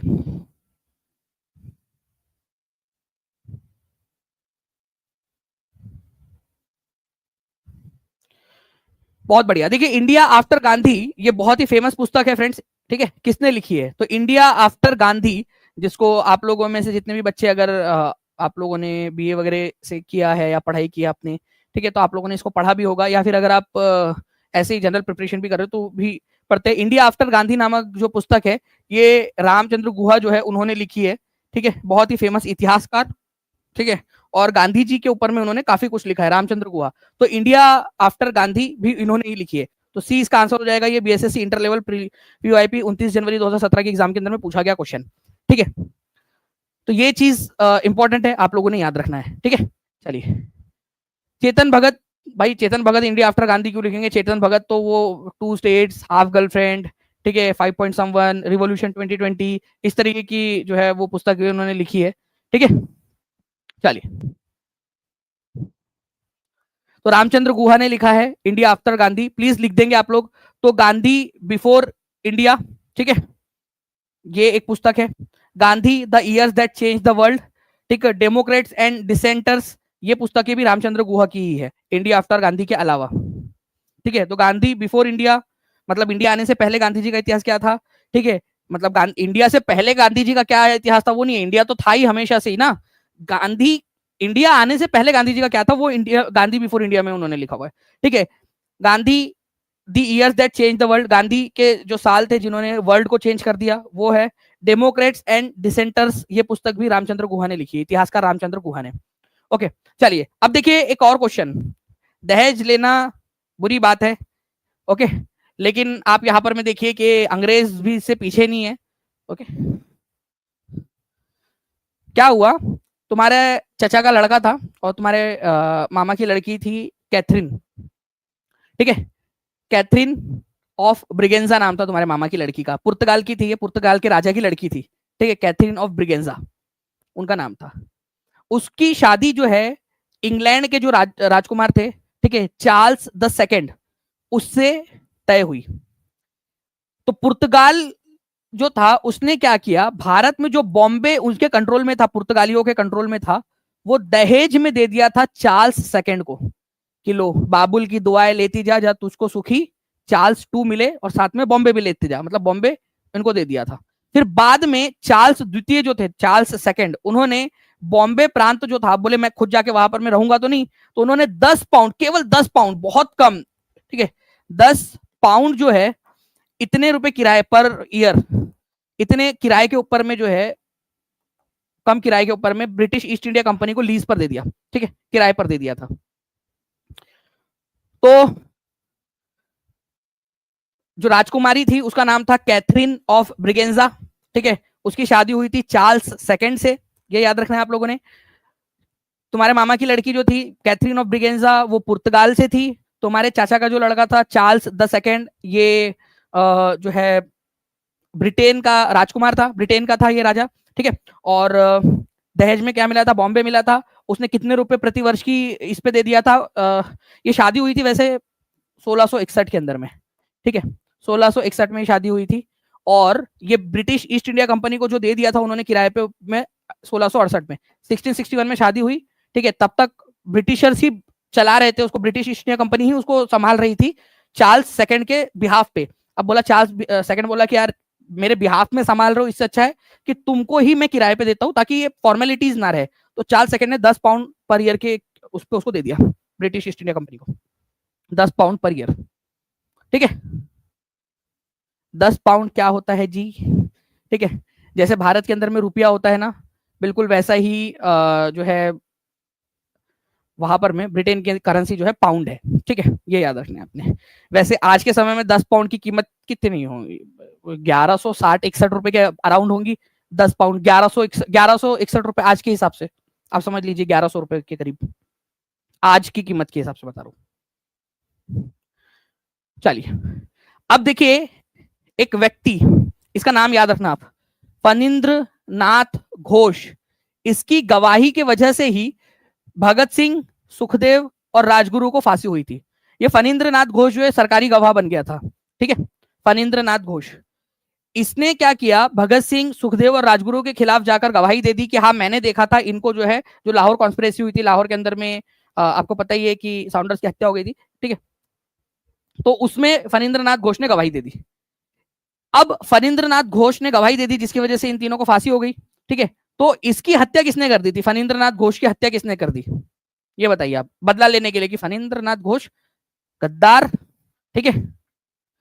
तो शहीद बैकुंठ शुक्ल जो है, इन्होंने जो है इसकी हत्या कर दी थी। वो बात अलग है, इनको भी पता था बैकुंठ शुक्ल को कि इनको भी फांसी हो जाएंगी, ठीक है। बाद में जो है फ्रेंड्स गया जेल के अंदर में इनको भी फांसी दे दी गई थी 1934 के अंदर में, 14 मई 1934 को। लेकिन उन्होंने बोले मैं तो मरूंगा, ठीक है, लेकिन तेरे वजह से फणींद्र नाथ घोष, ठीक है, तेरे वजह से हमारे 3 साथियों को फांसी हो गई, ओके। तो इसी वजह से फणींद्र नाथ घोष को बैकुंठ शुक्ल ने मार दिया था, ठीक है, गोली मार दी थी। वो बात अलग है कि एक व्यक्ति और है, चंद्रमा सिंह करके एक व्यक्ति थे, वो भी थे बैकुंठ शुक्ल के साथ में। तो बैकुंठ शुक्ल और चंद्रमा सिंह, ठीक है, इन दोनों ने मिलकर मारा था, बैकुंठ शुक्ल और चंद्रमा सिंह, चंद्रमा सिंह लड़की नहीं है, लड़का है ये, चंद्रमा सिंह, ओके। इन दोनों ने मिलकर मारा था, लेकिन एक्चुअल में मारा इन दोनों ने प्लानिंग की थी, लेकिन मारा था बैकुंठ शुक्ल ने, और बैकुंठ शुक्ल को ही फांसी हुई थी, चंद्रमा सिंह को फांसी नहीं हुई थी, ठीक है। तो बैकुंठ शुक्ल को फांसी हो गई थी गया जेल के अंदर में 1934 के अंदर में, इनको फांसी दे दी गई थी, ठीक है। तो फणींद्र नाथ घोष किसकी गवाही के ऊपर में भगत सिंह, सुखदेव और राजगुरु को फांसी हुई थी, फणींद्र नाथ घोष की गवाही के ऊपर में हुई थी, ठीक है। और बाद में फणींद्र नाथ घोष को किसने मार दिया था, बैकुंठ शुक्ल ने मार दिया था, ठीक है। इसी वजह से इनको हम शहीद बैकुंठ शुक्ल भी बोलते हैं। याद रहेगा कि ये चीज आप लोगों को, जल्दी से बताएंगे, याद रहेंगी ये चीज, हाथ ऊपर करके बता दो जल्दी जल्दी से। चलिए 1920 लाइक्स हो चुके हैं, बहुत पास हम लोग पहुंच चुके हैं 2000 लाइक्स के, ठीक है। तो जल्दी जल्दी से सेशन को जहां भी शेयर कर सकते हो शेयर भी करते रहेंगे आप सभी के सभी, जितने भी कॉलेज के ग्रुप्स है आपके, और कमेंट के अंदर में आंसर हर किसी बच्चे ने लगाना है, ओके। इसके ऊपर में भी अगर आप बोलोगे तो मैं एक एक्स्ट्रा क्वेश्चन आपको बता दूंगा। बाकी ये ओरिजिनल क्वेश्चन है आपका डीएससीओ का 2021 का। निम्नलिखित में से कौन सा आयोग 1857 के विद्रोह के दमन के बाद सेना के पुनर्गठन से जुड़ा है। देखिए क्या हुआ ना कि जब विद्रोह हुआ, ठीक है, 1857 का, तो इसमें एक चीज सामने आई कि भारतीय सेना जो थी, मतलब ब्रिटिश ईस्ट इंडिया कंपनी की जो सेना थी, उसमें जो भारतीय सैनिक थे, ठीक है, जो भारतीय सैनिक थे, उन लोगों ने विद्रोह किया था उत्तर भारत के अंदर में। तो इसी वजह से सेना के अंदर में पुनर्गठन करना अब जरूरी हो गया है, क्योंकि भारतीय लोगों की संख्या बहुत ज्यादा है सेना के अंदर में। तो भारतीय सेना का पुनर्गठन करने के लिए भारत में जो ब्रिटिश ईस्ट इंडिया कंपनी की सेना है उसमें सुधार करने के लिए पील कमीशन का गठन किया गया था, पील आयोग का। ये बहुत ही इंपॉर्टेंट क्वेश्चन हो जाता है आप लोगों का इस तरह से, 45वीं बीपीएससी के अंदर में आया हुआ है, और ऑलरेडी मैंने पेड क्लास में पढ़ाया भी इसको, पील कमीशन के बारे में आपको। 1857 का विद्रोह वाला सेशन कितने लोगों ने देखा है पेड क्लास में, टीचिंग परीक्षा के एप्लीकेशन पर?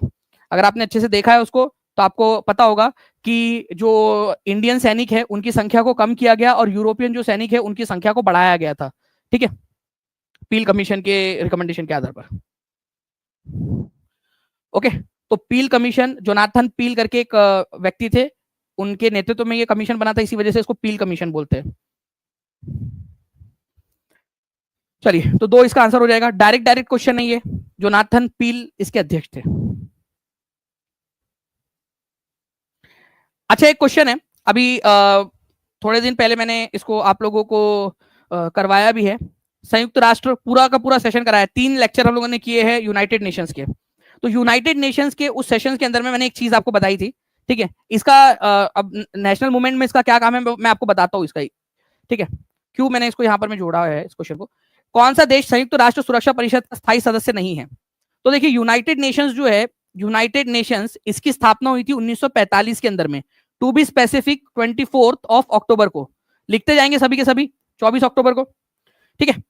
1945 के अंदर में 50 देशों ने इसके ऊपर में हस्ताक्षर किए थे, फिर बाद में एक और देश इसमें जुड़ गया था, पोलैंड, ठीक है। तो टोटल इसके संस्थापक सदस्य कितने थे? संस्थापक सदस्य थे, ठीक है, 51 कंट्रीज। क्या इसमें इंडिया था? बिल्कुल जी हाँ, इंडिया भी इसके अंदर में सिग्नेटरी था, इंडिया इसका, ठीक है, संस्थापक सदस्य था। ये मैंने पूरा बढ़ाया है आपको कि भारत की तरफ से कौन गया था इसके अंदर में शामिल होने के लिए, कौन से 2 लोग थे किन्होंने साइन किया। मैंने फोटो और आप लोगों को डायरेक्टली प्रूफ के साथ में दिखाया है। यूनाइटेड नेशन का चार्टर की वो फोटो, उनकी इमेज की फोटो भी आपको ढूंढ के दिखाई है। पूरा चार्टर मैंने पढ़ा और उसके बाद में आपको फोटो भी उसकी दिखाई मैंने आपको चार्टर के अंदर में। ओके, तो अब देखिए यहां पर में कौन से देश है, उसमें सुरक्षा परिषद भी बनाई गई थी एक। तो सुरक्षा परिषद जो है, ठीक है, यहां पर में संयुक्त राष्ट्र की सुरक्षा परिषद जिसको सिक्योरिटी काउंसिल बोला जाता है, ठीक है, सिक्योरिटी काउंसिल, इसमें 15 सदस्य होते हैं, जिसमें से 5 होते हैं परमानेंट, ठीक है, और 10 जो है वो 2-2 साल के लिए चुने जाते हैं रोटेशन पर, ठीक है। तो ये 5 कौन कौन से देश है, तो एक हो जाएगा फ्रेंड्स आपका यूएसए, ठीक है, दूसरा है यूके, तीसरा हो जाएगा फ्रांस, फ्रांस, ठीक है, चौथा रशिया, रशियन फेडरेशन, और 5वां हो जाएगा चाइना। ये 5 परमानेंट नेशन है जो परमानेंटली सिक्योरिटी काउंसिल के मेंबर है, परमानेंट। जल्दी से 5 के नाम लिखिए आप लोग। मुझे जो है आप सभी लोगों से ये चाहिए कि आप सभी लोग जो है इस पर्टिकुलर जो पॉइंट है, 5 के 5 पॉइंट, इसको लिखेंगे आप लोग। कितने साल के लिए चुने जाते हैं ये 10 देश, ये भी आपको पढ़ाया है मैंने पूरा डिटेल में, और बार बार रिवीजन कराई आपको।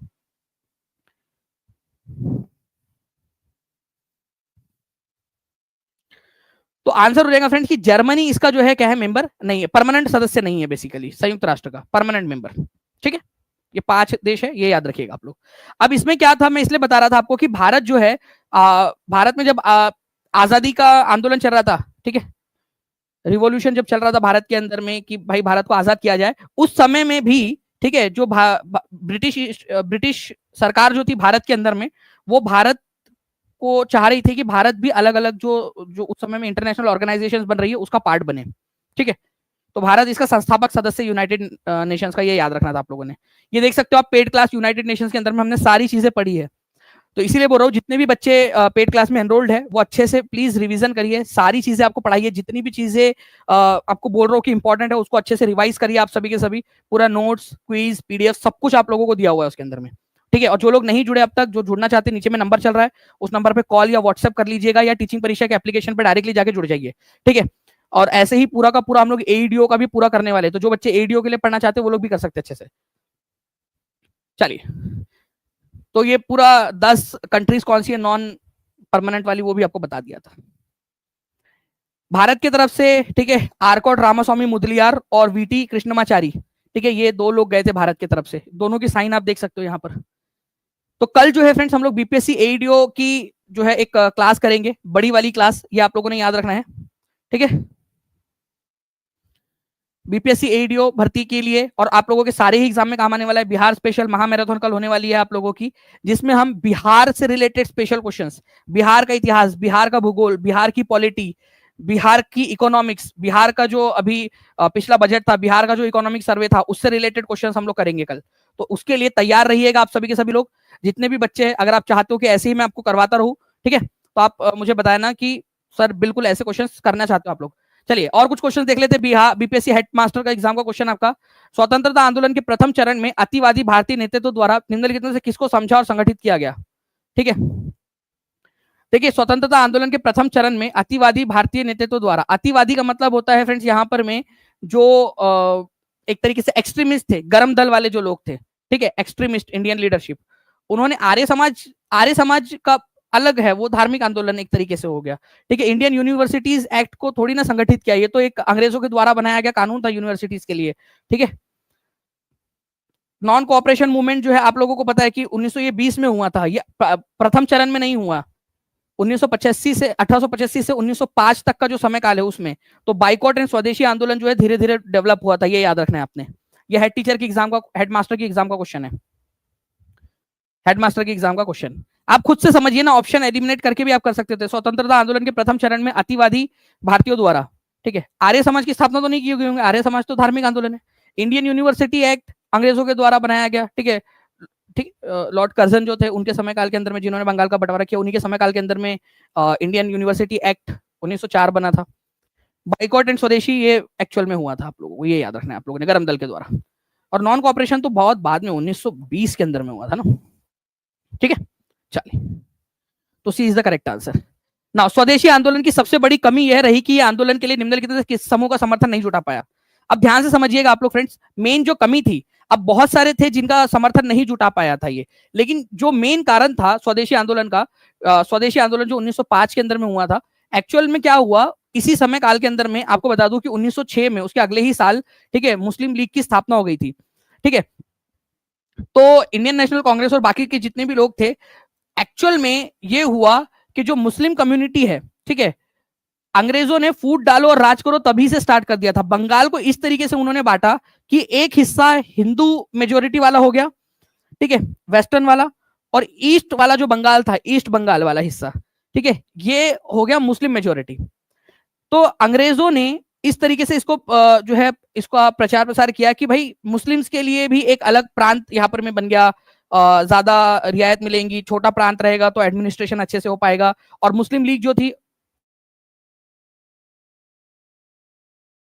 जानबूझ के मुस्लिम लीग बनने दी ताकि जो है इंडियन नेशनल कांग्रेस को कमजोर किया जा सके। ठीक है, तो मुस्लिम कम्युनिटी का इसके अंदर में जो एक समर्थन नहीं जुटा पाया था इंडियन नेशनल कांग्रेस, जो उनको समझाने में नाकाम रहा इंडियन नेशनल कांग्रेस, उसके वजह से भी, ठीक है, स्वदेशी आंदोलन पूरी तरह से सफल नहीं हो पाया। ठीक है, ये आप लोगों ने याद रखना है।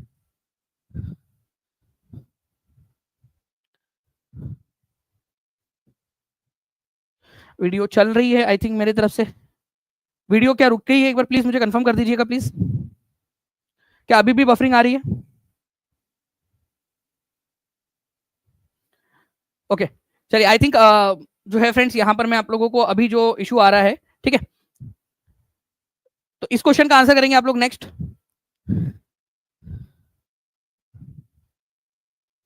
देखिए 40वीं बीपीएससी के अंदर में भी था इस क्वेश्चन आपका, ठीक है, कि मुख्यतः 1905 में स्वदेशी आंदोलन से मुख्यतः अप्रभावित रहा। ठीक है, तो एक तो है, ठीक है, मुस्लिम कम्युनिटी का समर्थन नहीं जुटाई पाई इंडियन नेशनल कांग्रेस, और इंटेलेक्चुअल जो बुद्धिजीवी थे उनका भी समर्थन जुटाने में असफल रही थी इंडियन नेशनल कांग्रेस। ठीक है, तो बताइए यहां पर में क्या ये सही होगा? नहीं, क्योंकि इंटेलेक्चुअल्स जो थे इंडियन नेशनल कांग्रेस के अंदर में, ठीक है, क्या उनका समर्थन था या नहीं था, ये आप लोगों को बताना है।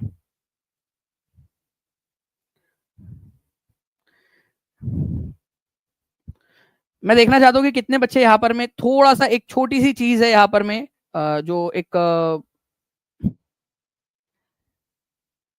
एरर है उसमें, ठीक है, ऑप्शंस में दो ऑप्शंस आपको एक जैसे दिखाई दे रहे होंगे, ठीक है, क्या आप उसको देख पा रहे हो या नहीं?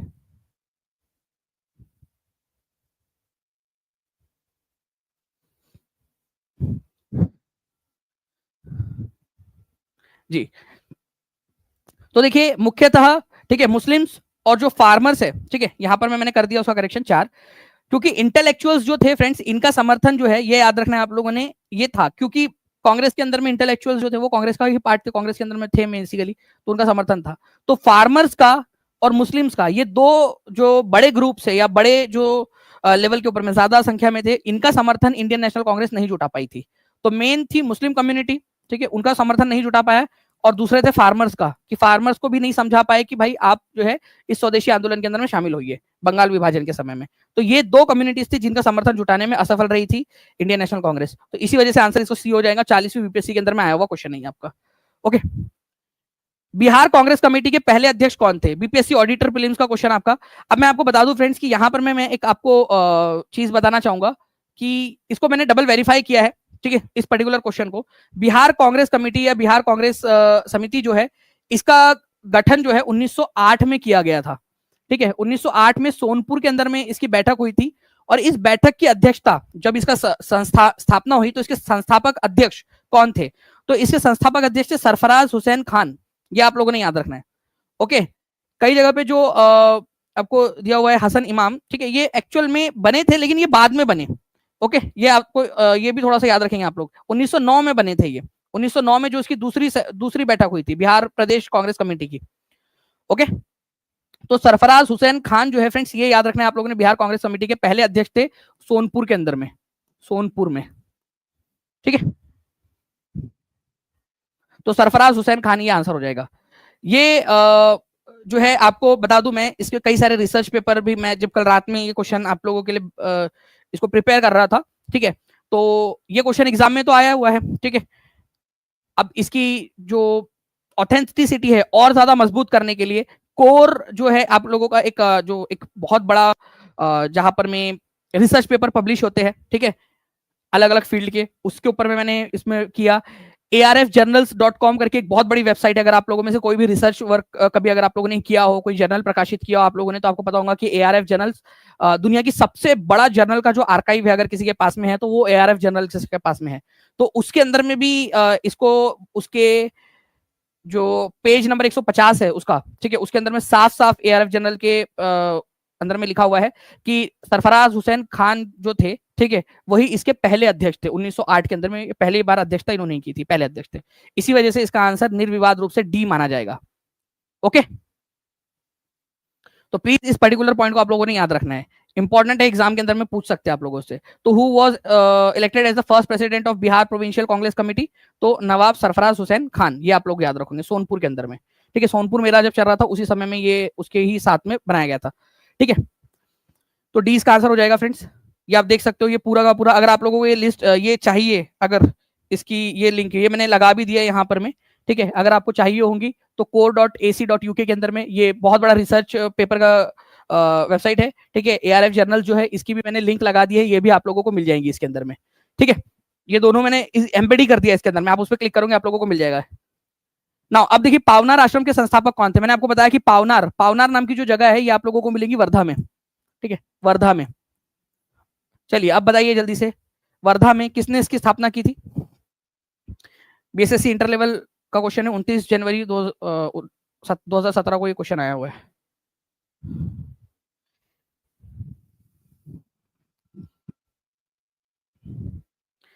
जल्दी से सेशन को लाइक एंड शेयर जरूर कर देंगे। आप लोगों के लिए टेस्ट भी है अभी, जितने भी बच्चे जो टीचिंग परीक्षा का एप्लीकेशन है उसके ऊपर में जाइएगा आप लोग। किसी भी कहां पर में डाला है प्लीज एक बार मुझे प्लीज कंफर्म कर दीजिएगा।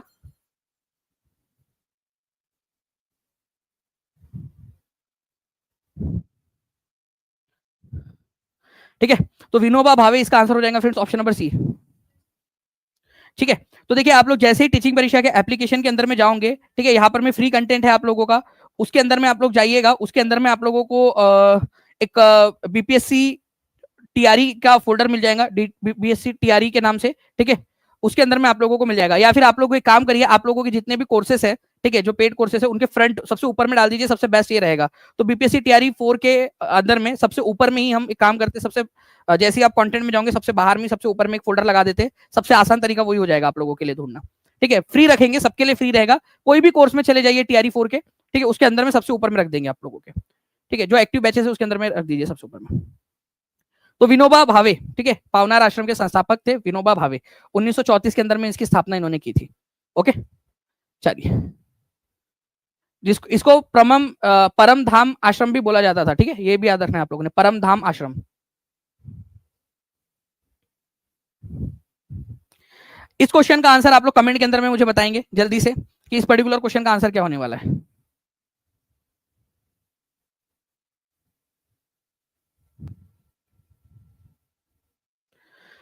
जल्दी जल्दी से इस पर्टिकुलर क्वेश्चन का आंसर कर दीजिए आप सभी लोग।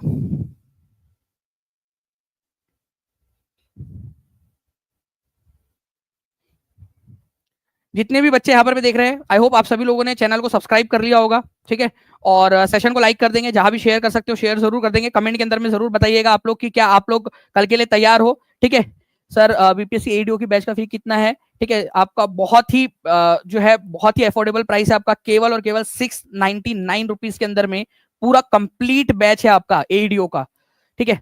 अभी बहुत अच्छा मौका है आप लोगों का, आप लोगों के लिए पढ़ने का, ठीक है। 699 रुपीज के अंदर में पूरा का पूरा आप लोग यहाँ पर में पढ़ाई कर सकते हो अपनी एडीओ की। तो जो भी बच्चे जुड़ना चाहते हैं वो कर सकते हैं यहाँ पर में। इसका आंसर आप कमेंट में करोगे, आप लोगों के लिए टेस्ट अपलोड कर दी गई है, ठीक है। आप टीचिंग परीक्षा के एप्लीकेशन पे जाइए, ठीक है, पेड कोर्स के सबसे ऊपर वाले फोल्डर में फ्री रख देंगे ताकि आपको ढूंढने में आसानी हो, क्योंकि वो सारे लोग आसानी से ढूंढ लेते हैं आराम से, ठीक है। तो वहां पर में जाकर आप और फिर मुझे कमेंट में आकर आंसर बताइएगा कि कितना आपका स्कोर आया, जल्दी बताइए आप लोग। क्या आप लोग स्कोर बताओगे अपना? जितने भी लोगों ने पूरा देखा है जल्दी से बता दीजिए कि क्या आप लोग अपना अपना स्कोर बताओगे यहां पर मैं आकर। अड़तीस जिलों वाली क्लासेस भी आप लोगों की कंटिन्यूस हो रही है, कंटिन्यूस होती रहेंगी, उसका पूरा का पूरा आपके लिए नोट्स बना रहे हैं हम लोग कि पूरा एक नोट्स भी आप लोगों को दिया जाए उसकी, ठीक है, colourful bilingual notes, with all the previous year questions, जितने भी पेड स्टूडेंट्स हैं उनके लिए और जिन्होंने 38 वाली क्लास ली है उनको। ठीक है, चलो डन। आप लोगों में से मैक्सिमम लोगों ने प्रॉमिस कर दिया है कि वो स्कोर भी बताएंगे आके, तो जल्दी से जाइए टीचिंग परीक्षा के एप्लीकेशन पे। ठीक है, किसी भी पेड कोर्स में चले जाइएगा आप लोग, वहां पर मैं आप लोगों को टेस्ट मिल जाएंगी सबसे ऊपर में ही। ठीक है, प्लीज सबसे बाहर में सबसे ऊपर में रख दीजिएगा ताकि बच्चे उसको आसानी से ढूंढ सके। ओके, चलिए, thank you very much, take care and bye, God bless you all, thank you very much, bye, thank you. जो बच्चे पूछ रहे हैं कि सर कैसे ज्वाइन कैसे करना है टीचिंग परीक्षा के कोर्सेज के अंदर में, देखिए नंबर चल रहा है नीचे में, उस पर कॉल कर सकते हो, या फिर टीचिंग परीक्षा के एप्लीकेशन पे चले जाइए, या लास्ट में अभी मैं आप लोगों को एक वीडियो दिखाऊंगा। ठीक है, उस वीडियो को आप देख लीजिएगा, नीचे कैसे आप नीचे में ही उसी से आप लोग कर सकते हो। ठीक है, नीचे में जो दिया हुआ है आप लोगों को लिंक्स दी गई है, उस लिंक से कैसे आप लोग कर सकते हो। ठीक है, थैंक यू। हेलो बच्चों, आपने सोचा होगा कि हम टीचिंग परीक्षा के YouTube चैनल से डायरेक्टली कोर्स खरीद सकते हैं। आंसर है यस। सबसे पहला ऑप्शन, किसी भी वीडियो के नीचे आपको कोर्स के इमेजेस दिखाई देंगे, बस क्लिक करिए और तुरंत परचेस कर लीजिए। दूसरा ऑप्शन, वीडियो के अंदर ही व्यू प्रोडक्ट का ऑप्शन आएगा, उस पर क्लिक करते ही आपको टीचिंग परीक्षा पर अवेलेबल सभी कोर्सेज शो करेंगे। यहाँ पर आप देख पा रहे होंगे नीचे एग्जाम कैटेगरी वाइज फोल्डर भी बने हुए हैं, BPSC, TRE, DSSB, CTET. In folder पर क्लिक करते ही आप उस एग्जाम से रिलेटेड सभी कोर्सेज देख पाएंगे। अब मान लीजिए आप बीपीएससी AEDU का कोर्स लेना चाहते हैं, नीचे स्क्रॉल करके आपको बाय नाउ और कॉल नाउ दोनों ऑप्शन मिलेंगे। डायरेक्ट खरीदना है तो बाय नाउ पर क्लिक करो, जानकारी चाहिए तो कॉल नाउ के बटन पर क्लिक करके हमारी टीम से कनेक्ट हो जाओ। बस बाय नाउ पर क्लिक करो, अपना फोन नंबर पे से लॉगिन करो, पेमेंट कंप्लीट करो और आपका एनरोलमेंट तुरंत हो जाएगा। Thank you so much.